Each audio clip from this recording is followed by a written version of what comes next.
Welcome back to the Sovereign Sphere podcast. I'm your host, Carla Treadway, and today we're going to be pulling back the curtain on what has stumped Canada's growth for the last 50 years. And this is not a conspiracy theory. This is documented history pulled from academic journals, government records, and the Club of Rome's own publications. By the end of this episode, you're going to understand exactly why Canada is where it is today. The housing crisis, the energy restrictions, the immigration pressure, the economic stagnation, none of it is an accident. Today, we're talking about Pierre Trudeau, the Club of Rome, and the deliberate, systematic degrowth of Canada. Now, this episode will be particularly interesting to those of you who saw clips from the latest NDP rally and a glimpse into the communist and socialist nature of many Canadians and why that's a huge danger to our future. Buckle up. This one is going to go deep. You might even want to take notes.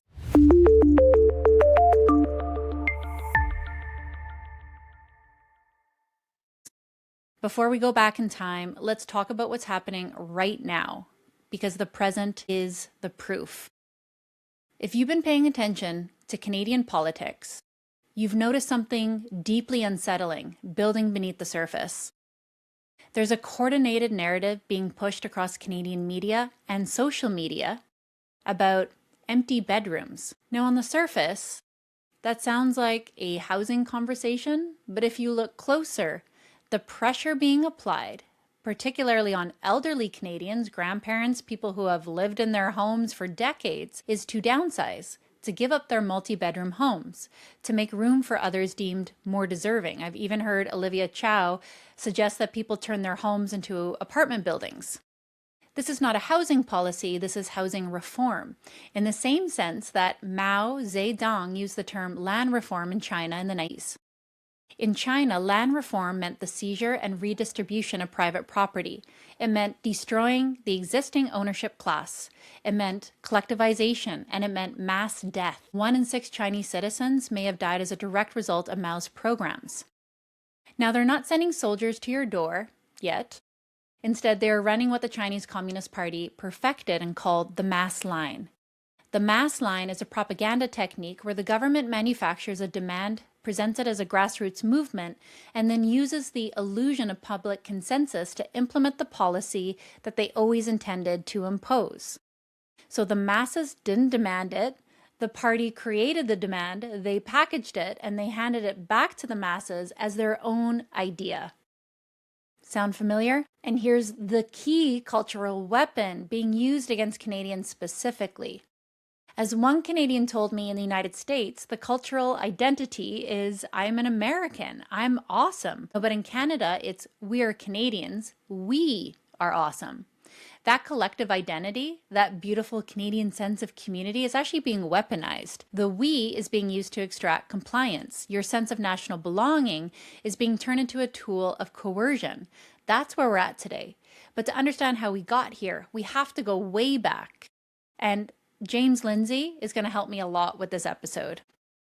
The Club of Rome was founded in April 1968 when an Italian industrialist named Aurelio Pecci and a Scottish scientist named Alexander King, who was the Director General for Scientific Affairs at the OECD, brought together 20 leading industrialists, academics, and bureaucrats at the Villa Farnese in Rome. Now, the meeting was, by Pecci and King's own admission, a total disaster. But one participant, a systems thinker named Eric Janst, had outlined a framework for understanding what they called the problématique. The problématique. Remember that word. It's the heart of everything that's about to follow. The problématique was the idea that all of the world's major problems, overpopulation, environmental destruction, resource depletion, urban pollution, social discontent, they're not separate issues. They were all interconnected and they were part of one giant system. Therefore, they required one giant coordinated global solution. Now, on the surface, that sounds reasonable, but here's where it gets really sinister. Because if all problems are interconnected and systemic, then the only solution is a systems approach. And a systems approach requires someone to be in charge of the system. Someone to model it, someone to manage it, someone to pull the levers. And who would that be? The Club of Rome. They're partners at the World Economic Forum, which was founded that same year, 1971, and has been cross-pollinating with the Club of Rome from day one, the United Nations, and their various government puppets installed in the capitals of all Western nations. Now, this is not speculation. Klaus Schwab himself bragged about the Club of Rome's involvement in the West's early years in his 2011 book, The World Economic Forum, The First 40. Now, what is the Club of Rome's actual agenda? It's neo-Malthusian degrowth communism. Let me break that down. Malthus was an 18th century economist who argued that population growth would always outpace food production, leading to inevitable collapse. He was wrong then. The Club of Rome updated his ideas with computers, and then they called it science. In 1972, the Club of Rome published their landmark document, The Limits to Growth, which used MIT computer models with 5 variables: population, food production, industrialization, pollution, and the consumption of non-renewable natural resources. Their conclusion: without dramatic intervention, the world would experience sudden and uncontrollable decline in both population and industrial capacity by the early 21st century. They predicted we would run out of copper by the year 2000. They predicted mass starvation. They predicted civilizational collapse. Well, none of it happened. Not one of their major predictions came true by their own deadlines. So what did they do? They rewrote the models. They published a second edition, and then a third, and then a fourth. And now, in May 2024, they published a document called Earth for All, Deep Dive Paper 17, which is essentially the 5th iteration of the same failed predictions. Maybe there's even another one now. And every single time they publish a new version, the World Economic Forum jumps on it.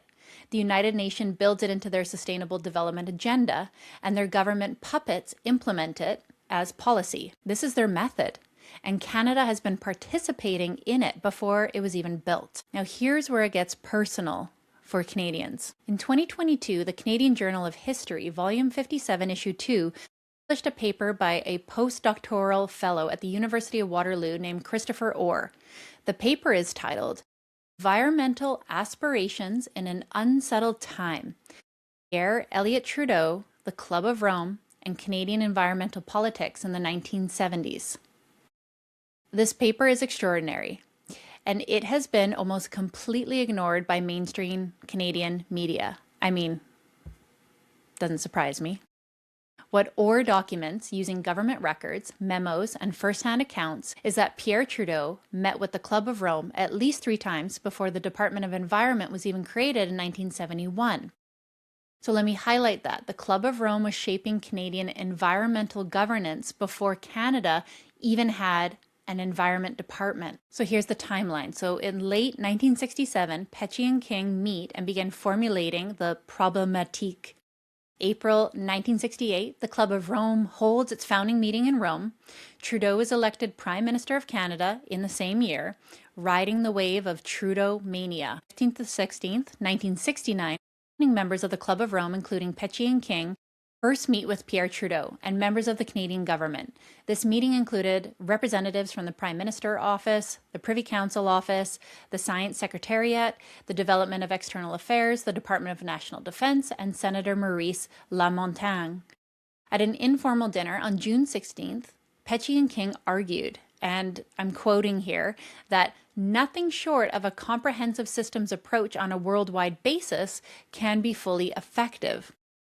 Petchy then made a specific request. He asked Pierre Trudeau to take the primary initiative in launching global efforts to address the Problématique. He said Canada was the best imaginable choice because it had an untarnished record. Trudeau was known to be open-minded. Other countries looked to Canada for leadership, and Canada was considered a country of independent thinking in a constructive sense. So in other words, Petchy looked at Canada and said, "You are the perfect vehicle for our agenda, maybe even a testing ground. You're trusted, you're respected, and your Prime Minister, he's already on board." And Trudeau's advisors agreed.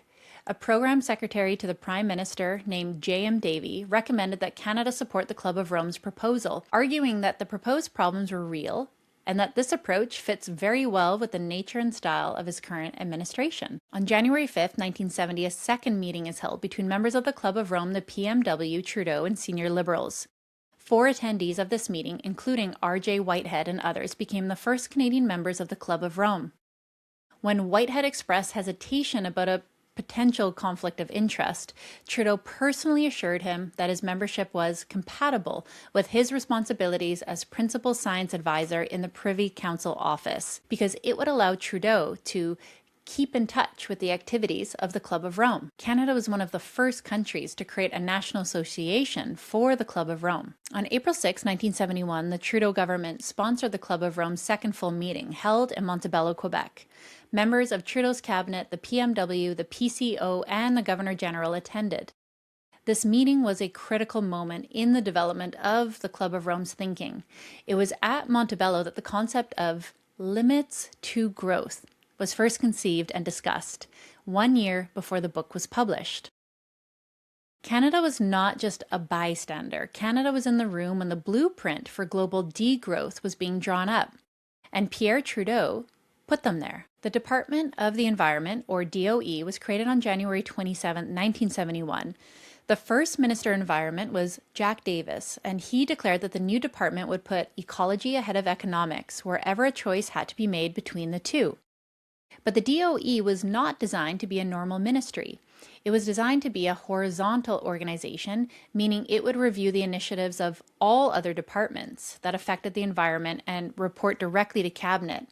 It was a surveillance and control mechanism embedded inside the government itself. The Ministry of State for Science and Technology, or MOFST, this ministry was conceived and molded by system thinkers and Club of Rome members, specifically J.R. Whitehead and C.R. Nixon from the Privy Council office. Whitehead, remember, was one of the first Canadian members of the Club of Rome. He became the Assistant Secretary for MOFST. MOFST became, in the paper's own words, a major sponsor of Club of Rome and Canadian Association for the Club of Rome initiatives, funding Club of Rome reports directly with Canadian taxpayer money. Then the Ministry of State for Urban Affairs, or MSUA, became because Trudeau had declared that urbanization was one of the two major sources of pollution threatening human survival. Now, alongside these three institutions, Trudeau also overhauled Statistics Canada. In 1972, he appointed Sylvia Austrie as chief statistician and charged her with augmenting the national accounts to include social welfare and environmental impacts, the early architecture of what we now call the well-being economy. A group was created inside Statistics Canada specifically to research ways to interrelate orthodox economic statistics with environmental indicators. In other words, to replace GDP with a measurement that the government controls and defines. And why does that matter? Because whoever controls the measurement controls the narrative. If you can redefine prosperity, if you can say that GDP doesn't measure what really matters, and that what really matters is this new index that we've invented, then you can tell people that they're prosperous while their standard of living collapses. You can tell them that they have well-being while they're literally freezing in the dark. And this is not hypothetical, this is the explicit goal, and it was being built into Canadian institutions in 1971 and 1972, over 50 years ago. Now let's talk about the intellectual foundation of all of this, Limits to Growth, published in 1972 by the Club of Rome, based on computer modeling done by a team at MIT led by Jay Forrester. The model used 5 variables: pollution, food, production, industrialization, pollution, and consumption of non-renewable natural resources. It captured what they called the nonlinear relationships and feedbacks between these variables to produce scenarios out to the year 2100. The conclusion, without changes to historical growth trends, was sudden and uncontrollable decline in both population and industrial capacity. They predicted we would run out of copper by the year 2000. They predicted mass starvation. They predicted civilizational collapse driven by resource exhaustion. None of this happened either. And here's where their model was always going to be wrong. When a resource becomes scarce, it becomes expensive. When it becomes expensive, there's a massive incentive for innovation. Whoever figures out a substitute, a workaround, or a more efficient extraction method becomes extraordinarily wealthy. That incentive structure, built into free markets, is the engine of human progress. The Club of Rome's models assume a static world.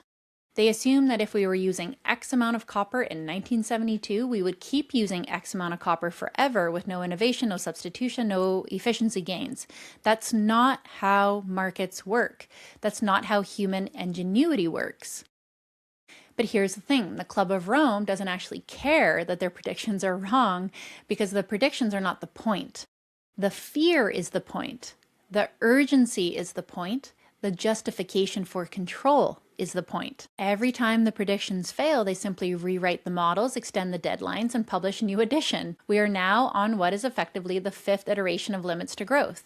The latest version is called Earth for All, a survival guide for humanity, published in 2022 with a deep dive paper released in May 2024.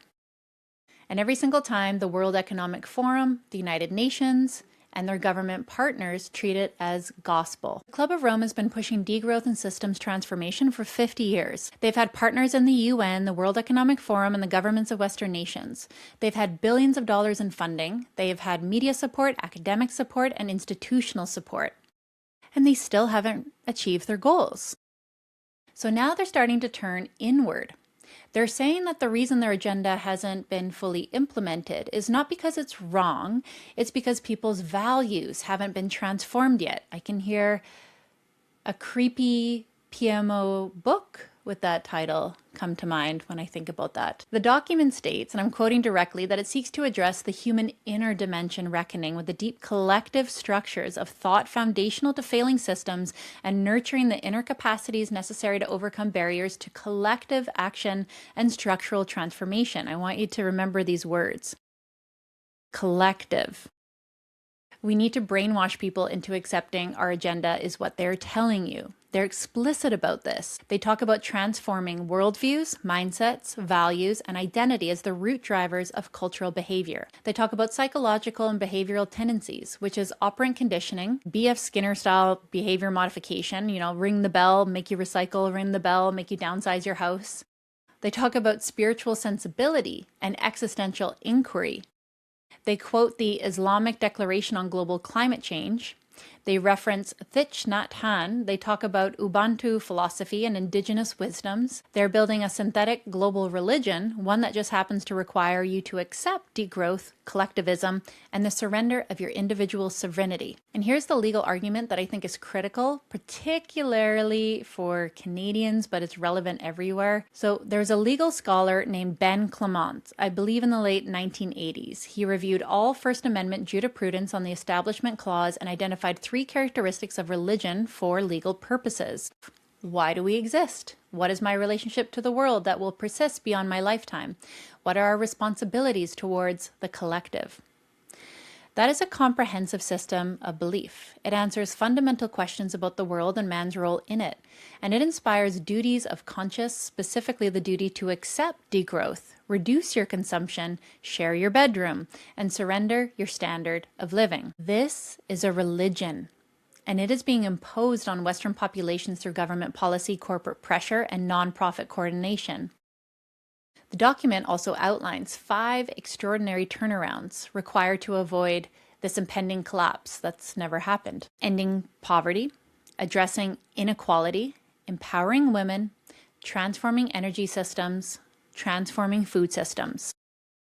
Now notice that 4 and 5, energy and food, are the most fundamental levers of control over any population. If you control energy and food and you control people, this is not a coincidence.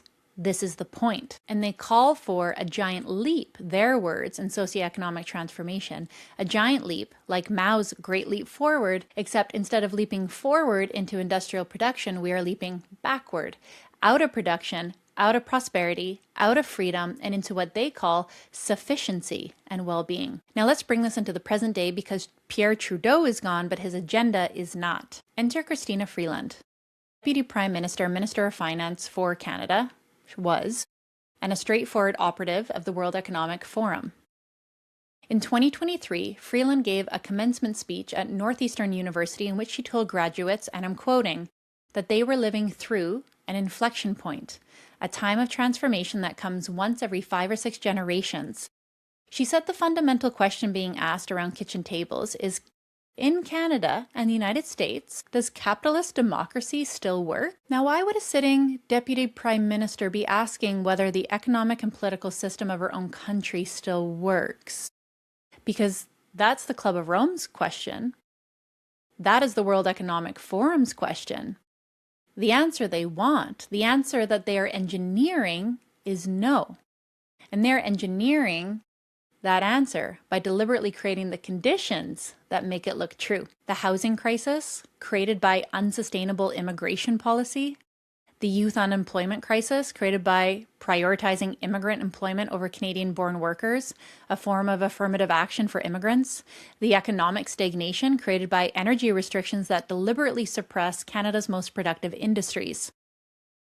This is the Cloward Piven strategy, deliberately overloading the system to create a crisis that justifies radical transformation.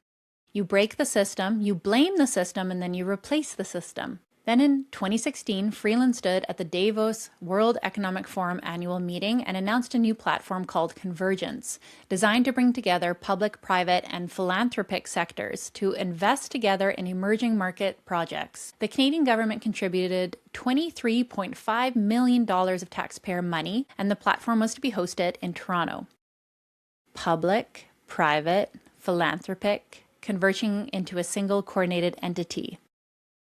This is stakeholder capitalism, the WEF's rebranding of what is functionally a corporate government nonprofit cartel. It is the same convergence that Christina Freeland's Earth for All document describes. It's the same convergence that Pierre Trudeau was building with the DOE, MOFST, and MS 1971. The names change, but the institutions change. The language changes, the agenda does not. And let's talk about the mass line, because understanding this technique is essential to understanding what is happening in Canada right now. The mass line, is a propaganda and political mobilization technique perfected by the Chinese Communist Party. Here's how it works in 5 steps. The party identifies a policy it wants to implement. Step 2, the party manufactures the appearance of grassroots demand for that policy. Step 3, the party amplifies the manufactured demand through media, social media, and institutional channels until it appears to be a massive public consensus. Step 4, the party presents the policy as a response to public demand, not as a top-down imposition. 5, anyone who resists is framed as opposing the will of the people. Now apply that to the Empty Bedrooms campaign in Canada. The pressure for people to turn their homes into apartment blocks. Step 1, the Liberal government wants to redistribute housing to accommodate the immigration levels it has created. Step 2, narratives begin appearing across Canadian social media about the moral problem of these empty bedrooms, too much space, you have a whole yard to yourself. Elderly Canadians are framed as hoarding space, grandparents are pressured to downsize. Step 3, the Liberals began talking about streamlining the housing industry, modular homes, shipping container homes, and the need for everyone to pitch in and do their part. Step 4, the policy is framed not as a government seizure, but as a community response to a housing crisis, a crisis the government created. Step 5, anyone who says, that is my private property and you can't have it, is framed as selfish, as anti-community, as a bigot, as standing in the way of helping vulnerable immigrants. Step 6, private property removal by weaponizing First Nation narratives and systemic social shaming via sins of the father. This is Mao's land reform. The target is your farm, your property. The target's your money. Now, I want to take a moment to highlight what's happening in Alberta. Alberta, in my view, is the most awake and most actively resistant province in Canada. Albertans understand what is being done to them. They understand that the energy restrictions being imposed on the province are not about the environment at all, it's about control. They're about suppressing the most productive, most prosperous, most independent part of Canada. Because here's the thing about energy. Canada is a country where it routinely gets to 20 to 40 degrees below zero. Energy is not a luxury in Canada. Energy is survival. When you restrict energy production in Canada, you're not making a political statement, you're threatening people's lives.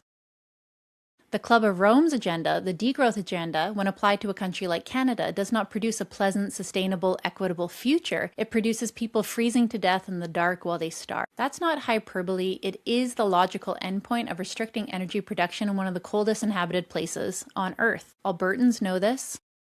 They're organized, they're fighting back, they're doing the things that actually work, not just screaming into the void, but building political structures, supporting independent media, and refusing to comply with a federal government that has been working against their interests for 50 years. Alberta's proof that resistance is possible. Instead of people fighting Alberta, they should be taking notes. Alberta's proof that Canadians can fight back. And Alberta should be an inspiration to every single province in this country. We should all be separating from Ottawa. There's a distinction worth making clearly. Outright communism, state ownership of all means of production, forced collectivization, is not what's being formally proposed. What is being built is something arguably way more dangerous because it's harder to name. It's a coordinated public-private nonprofit cartel that achieves the same ends through softer mechanisms. Fabian socialism, stakeholder capitalism, call it whatever you want, and under new NDP leader Avi Lewis, the party has moved dramatically left. What else did we hear? If you think this is crazy talk, government-run grocery stores. Lewis is proposing a nationwide chain of publicly owned grocery stores, modeled as a nonprofit public service, starting with 50 stores. Toronto approved a pilot program for 4 municipally run stores in March 2026. Lewis wants to expand this federally. He has explicitly cited Mexico's state-run stores as a model. This is a textbook state control of food supply, one of the 5 extraordinary turnarounds the Club of Rome identified as a key lever of control. Avi Lewis also wants government-run internet and telecom.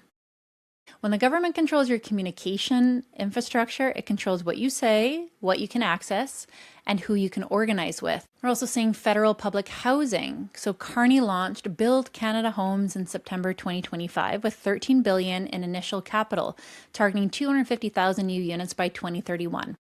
The government is unlocking 90 federal properties, 473 hectares for housing development under long-term leases. The land stays publicly owned. This is not a conspiracy theory. It is the government becoming the landlord of Canada. Lewis wants to go further, 1 million social co-op nonprofit homes in 5 years. This should be up to the private sector. And we've even seen at that NDP convention calling each other comrades. This is not accidental language. This is ideological signaling, normalizing the vocabulary of Marxists organizing within a mainstream political party. When elected officials use the word comrade in parliamentary or public settings, they are telling you exactly what framework they're operating from. Mark Carney is a more sophisticated threat than you realize. He's not a street-level socialist. He is something way more dangerous. He's a globalist technocrat who uses the language of markets and pragmatism to implement the same agenda through financial architecture. He should concern Canadians a lot. He literally wrote the book on stakeholder capitalism. In his 2021 book Values, Building a Better World for All is a direct argument that market values must be subordinated to societal values, defined and enforced by government, central banks, and international institutions. This is the intellectual foundation of the WEF stakeholder capitalism model. He's not theorizing. He's now implementing it as Prime Minister. Then we have GFANZ, the financial arm of the climate agenda. Carney was co-chair of the Glasgow Financial Alliance for Net Zero, a coalition designed to redirect trillions of dollars of private capital away from fossil fuels and towards net zero investments. This is not a government program, it is a private financial cartel coordinating investment decisions across the global banking system to achieve political goals. Canada's Big Five banks exited GFANZ in 2025, which tells you something about how untenable the pressure was becoming. But Carney's now Prime Minister with a majority government, and he can apply that pressure through regulation and policy instead. And while Carney canceled the consumer carbon tax, he strengthened the output-based pricing system for industry and mandated a 2026 federal review to force provinces like Alberta to harmonize their carbon pricing upward toward the federal $95 per ton level. This is a direct attack on Alberta's energy competitiveness, dressed up as environmental policy. Then, of course, we have the Canada-China Strategic Reset, the new alliance. This is arguably the most alarming recent development. In January 2026, Carney traveled to China and forged a new strategic partnership. covering energy, trade, agriculture, and low-carbon economy.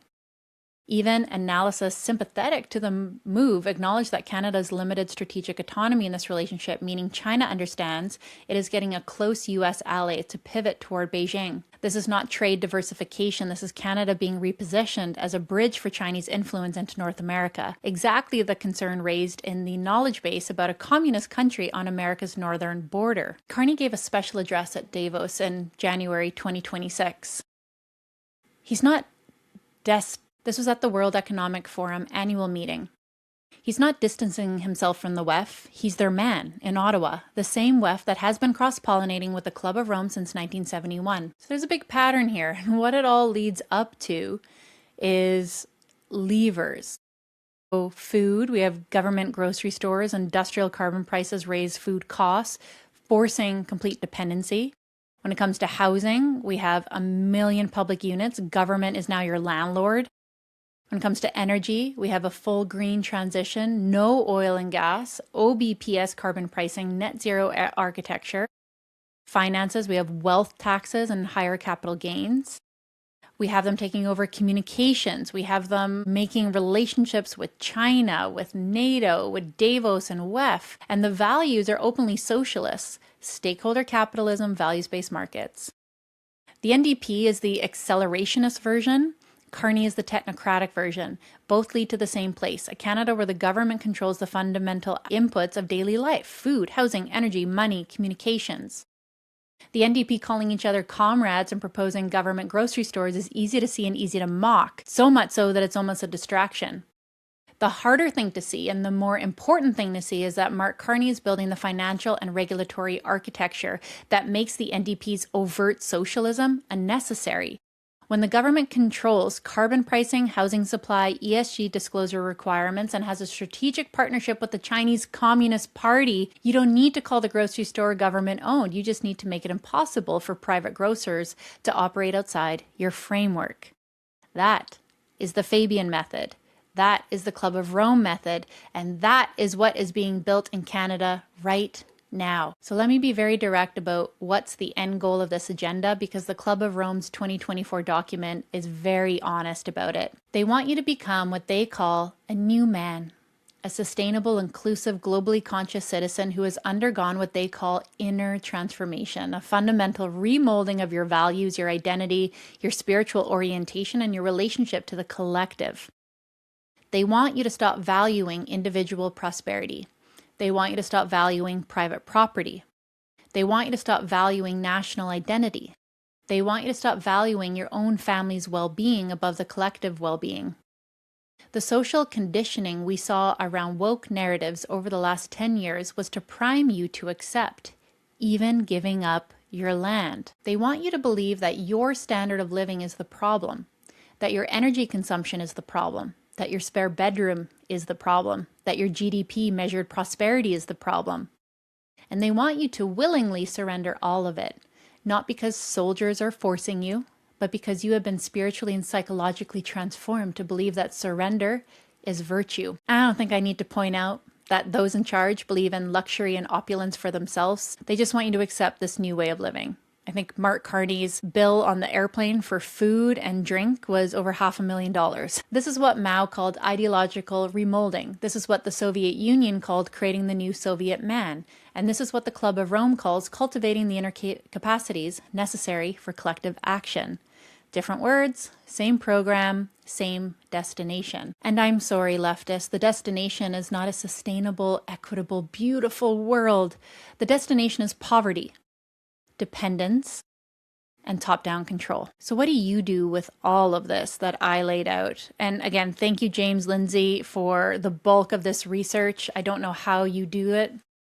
I had to reshare this information. But, you know, guys, share this episode. The most powerful thing you can do right now is to make sure that Canadians understand history. The Liberals have been counting on Canadians not knowing this, and sunlight is the best disinfectant. Also start to understand this language every time you hear the words transformative, systems approach, well-being economy, sufficiency, collective action, inner dimension, stakeholder capitalism, convergence, or planetary limits. You are hearing the language of this agenda. Recognize it, name it, refuse to be moved by it. Third, you got to reject the mass line. When you see coordinated narratives about empty bedrooms, about the moral failure of capitalism, about the need for everyone to pitch in and sacrifice more, about giving up your property, recognize it as manufactured consensus. It's not organic, it's not grassroots, it's a political operation, and it's not needed. We are in the most resource-rich nation on earth. Fourth, protect your energy. In Canada, energy is not a political issue. Energy is survival. Any policy that restricts Canadian energy production is a policy that threatens Canadian lives. Treat it accordingly. And last but not least, look at Alberta. Study what they're doing, support what they're doing, replicate what they're doing in your own province. Organized, strategic, effective resistance is possible, and Alberta is proving it. And I know you guys don't feel like your vote probably counts right now with that stolen majority, but please continue to participate. I know it doesn't feel very effective, but if you don't participate, I can promise you it will get worse. The Liberal Party has been running this agenda for over 50 years. The NDP is worse.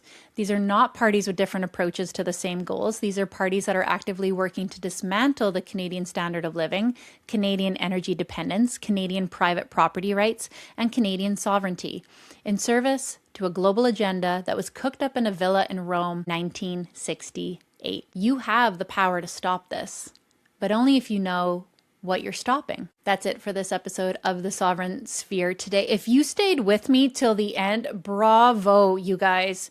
Let me know in the comments, because this was a long haul. My tongue is a knot.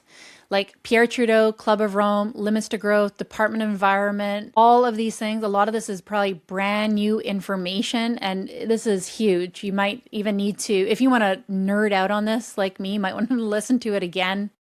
But this agenda, it's been going on for 50 years and it's not finished.